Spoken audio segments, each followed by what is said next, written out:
मैं देख रहा था कि अपोजिशन लीडर मौलाना फजलुर रहमान की पार्टी JUIF कह रही है कि बलूचिस्तान में अब ऐसे स्कूल हैं जहां पाकिस्तान के झंडे नहीं लहराए जा रहे।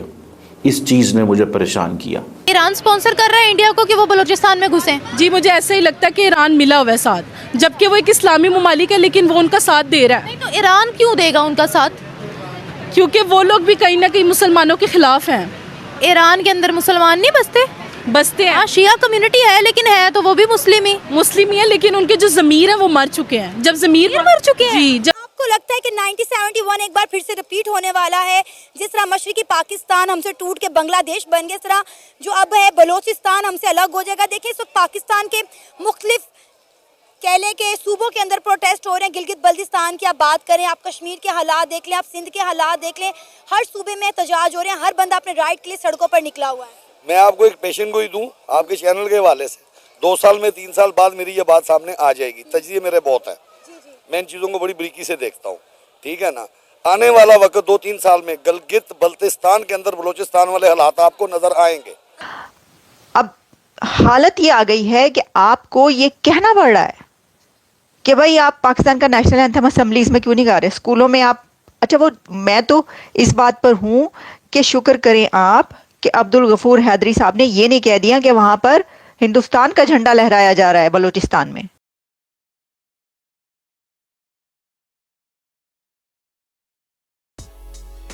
देखिए पाकिस्तान आज़ाद कश्मीर चिल्ला रहा है, लेकिन वहाँ पर हो गया है आज़ाद बलूचिस्तान। बलूचिस्तान में पाकिस्तान के खिलाफ विरोध बढ़ता जा रहा है। बलूचिस्तान में पाकिस्तान के खिलाफ विरोध की आग तेज होती जा रही है। लोगों में इतना ज़्यादा गुस्सा व्याप्त है कि उन्होंने सोमवार को ईद भी नहीं मनाई। क्या ये पाकिस्तान के दोबारा टूटने की शुरुआत है?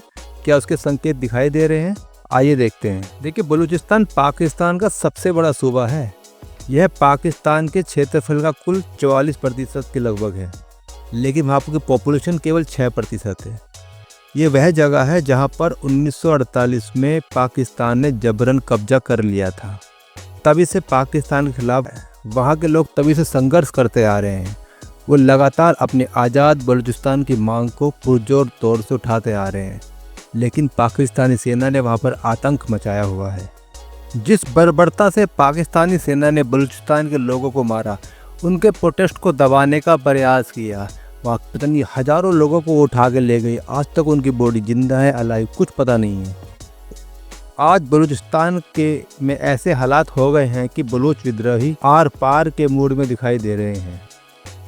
बलूच लिबरेशन आर्मी यानी कि BLA को बलूचिस्तान की जनता के खुले समर्थन और इस अभियान में उनके भी उतरने से पाकिस्तान सरकार और पाकिस्तान आर्मी की पकड़ ढीली पड़ती जा रही है और ऐसे संकेत दिखाई दे रहे हैं कि जल्द ही बलूचिस्तान पाकिस्तान से अलग होने वाला है। बलूचिस्तान के चीफ ने ये कहा है कि बलूचिस्तान के स्कूल्स कॉलेजेस में पाकिस्तान का जो झंडा है वो लहराया नहीं जा रहा और जो सरकारी महकम है जो पाकिस्तान के नेशनल एंथम और फ्लैग की कदर नहीं करे उन्हें निकाल दिया जाएगा। उसके अलावा एक और खबर आती है डॉन न्यूज से, ये कहा गया है ओपोजिशन लीडर मौलाना फजलुर रहमान की पार्टी ने कहा है कि बलूचिस्तान में पाकिस्तान का झंडा नहीं लहराया जा रहा और ग्वादर एरिया से 5 पंजाबियों को मार डाला। वर्कर्स जो थे मार डाला। जो बलूचिस्तान की जगह जगह के एरियाज हैं वहां से ये खबर आ रही है कि BLA ने लोगों को रोक के लोगों को बसों से निकाल के हाईवे को जाम कर दिया, बंद कर दिया है। BLA जो है वो डर की बजाय वो खौफ पाकिस्तान के अंदर डाल रहा है, खुद डरने की बजाय। काफी ज्यादा सिचुएशन जो है वो डाउन होती जा रही है, क्रिटिकल होती जा रही है। टेरिटरी के चीफ मिनिस्टर ने ये कहा कि बलूचिस्तान के स्कूलों, कॉलेजेस और यूनिवर्सिटीज़ के अंदर अगर पाकिस्तान के झंडे नहीं लहराए जा रहे और वो सरकारी बाबू जो पाकिस्तान का नेशनल एंथम और पाकिस्तान के सरकारी झंडे की कदर नहीं करते, हम उन्हें निकाल देंगे। मैं देख रहा था कि अपोजिशन लीडर मौलाना फजलुर रहमान की पार्टी JUIF कह रही है कि बलूचिस्तान में अब ऐसे स्कूल हैं जहां पाकिस्तान के झंडे नहीं लहराए जा रहे। इस चीज़ ने मुझे परेशान किया। को पता है बलूचिस्तान के अंदर कितनी दहशतगर्दी हो रही है। बलूचिस्तान लिबरेशन आर्मी जगह जगह पर अटैक करवा रही है। कभी पाकिस्तानी फ़ौज को टारगेट किया जा रहा है, कभी बस को हाईजैक किया जा रहा है, कभी किसी चेक पोस्ट पर हमला किया जा रहा है। अभी रिसेंटली एक वीडियो बहुत ज़्यादा वायरल हो रही है जिसपे पाकिस्तान के मेन स्ट्रीम मीडिया पर बैठने वाले तज्जिया निगार भी बड़ी गुफ्तगू कर रहे हैं, उस पर वीडियोज़ बना रहे हैं। वो ये कि बलूचिस्तान लिबरेशन आर्मी के बच्चों के हाथों में जो है वो एक तरफ बलूचिस्तान का फ्लैग जो उन्होंने बनाया हुआ वो है और दूसरी तरफ इंडिया का फ्लैग है। एक हाई लेवल मीटिंग हुई है और उस हाई लेवल मीटिंग में जो फैसले हुए हैं बलूचिस्तान के ऊपर, वो फैसले में एक ये भी है कि वहाँ के स्कूल्स में पाकिस्तान का झंडा लहराया जाए और वहाँ पर नेशनल एंथम डेली बेसिस पर ज़रूर गाया जाना चाहिए। मैंडेटरी कर दिया गया है ये, और इसकी वजह ये सामने आ रही है कि ये कहा जा रहा है कि वहाँ पर स्कूल्स, कॉलेजेस, एजुकेशनल इंस्टीट्यूशंस में, कॉलेजेस, यूनिवर्सिटीज़ तो खैर हैं ही वहाँ पे कितनी, लेकिन स्कूलों में भी पाकिस्तान का झंडा नहीं लहराया जा रहा था। अच्छा, तो उनकी जो नफरत है पंजाबियों के लिए बलूचिस्तान की इस टाइम बहुत पीक पे है, जो कि वो मारना शुरू हो गया मजदूरों को। इस पर आप क्या कहेंगे? और इंडियन सिविलियन अवार्ड जो दिया गया उस पर आप क्या कहेंगे? देखिए, जब आसिफ साहब अपनी कहानियां बता रहे थे तो मेरे सामने कश्मीर चल रहा था मेरे आंखों के आगे। हूबहू बलूचिस्तान हटा दीजिए, कश्मीर, यही चीज हुआ हमारे साथ।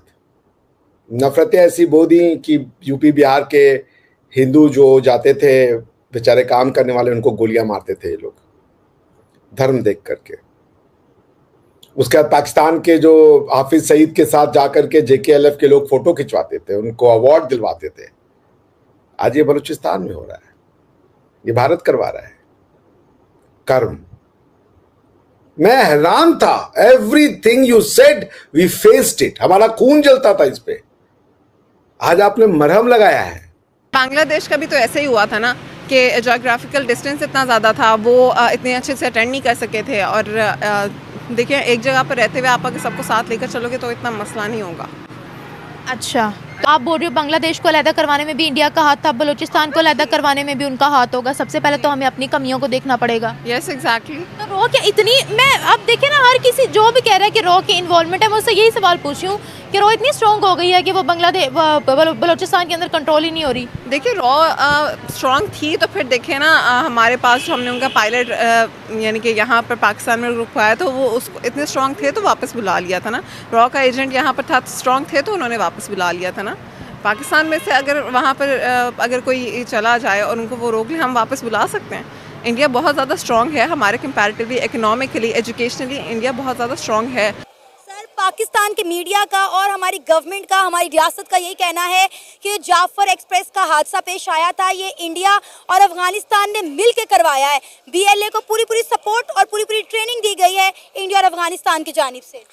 BLA जो तंजीम है ना, उस तंजीम का बायोडाटा ये है कि वो इंडिया से रहा, उसको कंट्रोल कर रहा है। अच्छा। अफगानिस्तान उसके अड्डे हैं, अफगानिस्तान उनसे पैसा ले रहा है बहुत बड़ा। आप ये देखें कि हमें आज़ाद हुए कितना अरसा गुजर चुका हुआ है, 47 से हम आज़ाद हैं। अफगानिस्तान तो कल आज़ाद हुआ है और उसने बगैर सूद के अपना असेंबली में पहला बजट पेश कर दिया है। 3 साल में बगैर सूद का बजट पेश हो गया है। रुपया कहाँ से आ रहा है? सवालिया निशान है, किधर से पैसा आ रहा है? सर, इंडिया ने रिसेंटली अपने बजट के अंदर अफगानिस्तान का भी बजट अनाउंस किया, आपको ये बात पता है? किसने? इंडिया ने रिसेंटली अपना एक यूनियन बजट अनाउंस किया जिसमें उन्होंने अफगानिस्तान को भी बजट दिया है। तो इसीलिए दिया है ना, उनका साथ दे रहा है वो। मैं तो पंजाबियों को कहूंगा कि ना जाएं बलूचिस्तान, और जो बलूचिस्तान में पंजाबी हैं मैं उनको कहूंगा वहीं रहें। और जब ये दहशतगर्द थम जाएं, क्योंकि गवर्नमेंट ऑफ बलूचिस्तान तो आपको प्रोटेक्ट नहीं कर सकती ना। ईरान स्पॉन्सर कर रहा है इंडिया को कि वो बलूचिस्तान में घुसें। जी, मुझे ऐसे ही लगता है कि ईरान मिला हुआ है साथ, जबकि वो एक इस्लामी ममालिक है लेकिन वो उनका साथ दे रहा है। नहीं तो ईरान क्यों देगा उनका साथ? क्योंकि वो लोग भी कहीं ना कहीं मुसलमानों के खिलाफ हैं। ईरान के अंदर मुसलमान नहीं बसते हैं। हाँ, शिया कम्युनिटी है, लेकिन है तो वो भी मुस्लिम ही है, लेकिन उनके जो ज़मीर है वो मर चुके हैं। जब ज़मीर मर चुके हैं, जी, जब प्रूफ है हमारे पास कि ईरान स्पॉन्सर कर रहा है ये या इंडिया स्पॉन्सर कर रहा है। जहाँ तक न्यूज़ की बात की जाए, वहाँ पर देखा गया तो यहाँ से यही पता चलता है कि ईरान जो है, उनके जो तालिबान है उनको देखा है जब उनकी न्यूज़। ईरान के में तालिबान नहीं है, अफगानिस्तान में है। अफगानिस्तान में भी वैसे कहीं ना कहीं लगता है कि वो उनके साथ मिले हुए हैं। हालत ये आ गई है कि आपको ये कहना पड़ रहा है कि भाई आप पाकिस्तान का नेशनल एंथम असेंबलीज में क्यों नहीं गा रहे, स्कूलों में आप। अच्छा, वो मैं तो इस बात पर हूँ कि शुक्र करें आप कि अब्दुल गफूर हैदरी साहब ने ये नहीं कह दिया कि वहां पर हिंदुस्तान का झंडा लहराया जा रहा है बलूचिस्तान में। वो ये भी कह देते, अब तो ये भी बात नहीं जो खबरें आ रही हैं, वो ये भी कह देते तो उनको कौन रोक लेता या उनसे कौन पूछता भाई बताओ कहां पर लहराया गया। वो ये भी अगले आने वाले दिनों में मौलाना फजलुर रहमान की पार्टी से कोई बात नहीं है, जिस तरह की स्टेटमेंट्स दे रहे हैं वो ये भी कह दे कि वहां पर तो हिंदुस्तान का झंडा लहराया जा रहा है, हिंदुस्तान का नेशनल एंथम गाया जा रहा है। देखिए, अब हालात जब यहाँ तक पहुंच जाएं तो फिर आपको अपनी गलतियों, कोताहियों, खामियों को तस्लीम कर लेना चाहिए। ये जो आपने एक बात की स्टार्ट में कि भाई जो बलोचिस्तान में हो रहा है इंडिया इन्वॉल्व है, ये हमारी एजेंसी से नहीं, आपका एजेंसी के अलावा आप पब्लिक की ओपिनियन या आपकी ओपिनियन क्या है? आप या तो कहें हाँ मुझे लगता है या कहें नहीं लगता। नहीं लगता है, ठीक है, तो उसका लॉजिकल आंसर क्या देंगे कि कैसे प्रूफ क्या देंगे? ठीक है, पाकिस्तान की माशत तो ठीक होने देगा इंडिया? नहीं, ये कोई लॉजिकल बात तो नहीं है। मुझे बताएं, इधर जितने भी लोग खड़े हैं मेरी बात का और देखने वाले भी आंसर करिएगा कि मुझे बताएं, दुनिया की 5वीं बड़ी इकोनॉमी है इस टाइम हिंदुस्तान। नो डाउट हमारे माइंड में ये बिठा दिया गया कि जी वो दुश्मन है उसकी बात नहीं करनी। दुश्मन है, मेरी बात सुने, 5वीं बड़ी इकोनॉमी है, हम कितने नंबर पे आते हैं इकोनॉमी में? हम 10वें नहीं, 1000वें नंबर पर आ गए। तो फिर बलूचिस्तान में वो जो था, वो क्या का नाम है, कुलभूषण यादव कौन था? तो उसे अभी तक सजा क्यों नहीं दी? तो भाईजान इतना मानते हो ना? इतना मानते हो उनका था? मैं कहता हूँ उनका था तो सजा देना तो हमारा ना, हम उसको तड़पा कर सजा दें, यकदम दे दें। नहीं, उसकी रियलिटी पता क्या है? रियलिटी ये है कि इंटरनेशनल कोर्ट में भी तक उसे हम रियलिटी ये है कि हमने 1000 बार उन्हें लितर लानत की है, लेकिन वो इतने ढीठ और बेशर्म है आगे से, उनको शर्म ही कोई नहीं आती किसी बात की। अफगानिस्तान वाले भी मिले हुए, ईरान भी मिला हुआ, अफगानिस्तान भी मिला हुआ, इंडिया भी मिला हुआ, सिर्फ बलोचिस्तान को हासिल करने के लिए। जी ये बताएं, क्या रो इतनी एक्टिव हो गई है ईरान के लोग, अफगानिस्तान के लोग, टीटीपी इतने एक्टिव हो गए हैं कि वो बलोचिस्तान में दंदनाते फिर रहे हैं और बम धमाके करवाते फिर रहे हैं? इनके पीछे कोई ना कोई साजिश शामिल है, इनका कोई साथ दे रहा है। मुझे लगता है कि इंडिया इनके साथ मिला हुआ है, जो उनको सपोर्ट कर रहा है इस चीज़ में। फिर इंडिया को काउंटर क्यों नहीं कर रहे हम? हमारी जो आर्मी है वो बहुत ज़्यादा स्ट्रॉन्ग है और वो मुंह तोड़ जवाब दे सकती है। दे सकती है या दे रही है? अभी तक तो वैसे कोई इतना खास कदम सामने नहीं आया, लेकिन अभी भी लगता है कि रो है इसमें। आपको लगता है कि 1971 एक बार फिर से रिपीट होने वाला है? जिस तरह मशरकी पाकिस्तान हमसे टूट के बांग्लादेश बन गया, इस तरह जो अब है बलोचिस्तान हमसे अलग हो जाएगा। देखिए, इस वक्त पाकिस्तान के मुख्तलिफ केले के सूबों के अंदर प्रोटेस्ट हो रहे हैं। गिलगित बल्तिस्तान की आप बात करें, आप कश्मीर के हालात देख लें, आप सिंध के हालात देख लें, हर सूबे में एहतजाज हो रहे हैं, हर बंदा अपने राइट के लिए सड़कों पर निकला हुआ है। मैं आपको एक पेशेंट को ही दूं, आपके चैनल के हवाले से 2 साल में 3 साल बाद मेरी ये बात सामने आ जाएगी। तजज़िये मेरे बहुत है, मैं इन चीज़ों को बड़ी बारीकी से देखता हूँ, ठीक है ना। आने वाला वक्त 2-3 साल में गिलगित बल्तिस्तान के अंदर बलोचिस्तान वाले हालात आपको नजर आएंगे। अच्छा। आपको शायद याद होगा कि नहीं, 5 साल पहले गिलगित के अंदर शिया सुन्नी फसाद हुआ, सुन्नियों को उतार के बसों से शनाख्ती कार्ड देके इसी तरह मारा गया जैसे आज बलोचिस्तान आज का वाकया हुआ है। ये सेम उसी की कार्रवाई है और इंडिया पहले ही दावा कर रहा है कि गिलगित बल्तिस्तान हमारा टूटा हुआ अंग है। पूछने वाली बात तो ये है कि बलोचिस्तान में जो इंडिया से को जो लोग आ रहे हैं उनका साथ कौन दे रहा है? यानी कि जो भी हो रहा है कि बलोचिस्तान में ये जो इंडिया के झंडे लहराए जा रहे हैं, ये उनका पीछे साथ दे कौन रहा है? या दे रहा है? यही तो पहले भी हमने देखा है कि न्यूज़ में सुना था कि कुलभूषण यादव था जो हमारा बलोचिस्तान से एजेंट पकड़ा गया और वो इंडिया से आया था, लेकिन हम उसको प्रूफ तो नहीं कर पाए थे कि वो एजेंट है और वो यहाँ बलोचिस्तान को भड़काने आया था। लेकिन सर, ये लोग ये भी जो कहते हैं, कुछ लोग यानी कुछ आर्गुमेंट जो देते हैं, वो कहते हैं कि जी वो आईडी कार्ड देख के पंजाब के लोगों को बस में से निकाल के गोली मार देते हैं, तो उनके लिए हम क्या कहें, उनको क्या करें, उनका तो कोई कसूर नहीं होता, वो तो मजदूरी करने जा रहे हैं। लेकिन सर, यहाँ पर जिस तरह से बलूचिस्तान के लोगों को परेशान किया गया, आपको लगता है कि उनका ये रिएक्शन ठीक है कि वो आईडी कार्ड देख के लोगों को मार दें?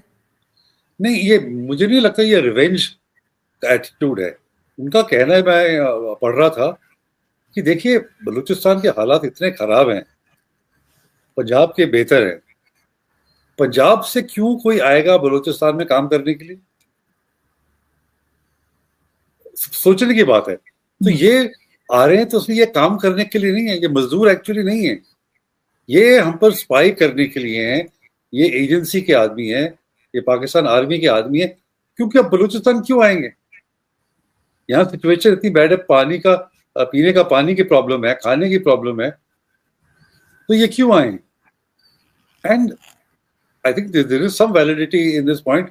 यहाँ तो कोई Punjabi government official has not been able to explain this कि ये लेबर बलूचिस्तान काम करने क्यों जा रहा है। हाँ, मैं समझ सकता हूँ अगर बलूचिस्तान से लोग जाएं पंजाब में काम करने के लिए, क्योंकि पाकिस्तान पंजाब के हालात ज्यादा बेहतर हैं, तो वहां उनको नौकरी भी मिलेगी, रोजगार भी मिलेगा, खाना वो सब